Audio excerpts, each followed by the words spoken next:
Parviz o'g'lim senga o'xshagan farzandlarimni ko'rib, yo'limiz to'g'riligiga ishonamanki, juda katta oliygohga kiraman deyapsan, albatta kirasan. Intilishing bor, o'zingni qiynayapsan, hammaga namuna bo'layapsan. Ota-onangga rahmat, murabbiylaringga rahmat. Qanday baxtli onasiz.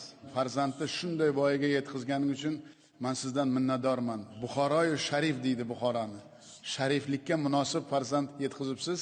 Men sizdan juda minnatdorman. Hurmatli prezident, bizning oilamizning asosiy shiori bu sizning farzandga qilingan investitsiya, bu eng yaxshi investitsiya degan shior ostida o'z farzandlarimizni tarbiyalayapmiz va bu o'zining natijasini mana bugun isbotlab turibdi. Fursatdan foydalanib, barcha ota-onalarimizga mening bir ikki og'iz aytadigan gapim bor edi. Aziz ota-onalar, iltimos, agar biz ortiqcha xarajatlarni to'y dabdabalarga sarflamasdan o'zimizning farzandlarimizga investitsiya qilsak, mablag'larimizni, bu albatta o'z natijasini albatta yaqin kelajakda isbotlab beradi va bu mening o'g'lim misolida sizlarga tavsiya qilsam bo'ladi.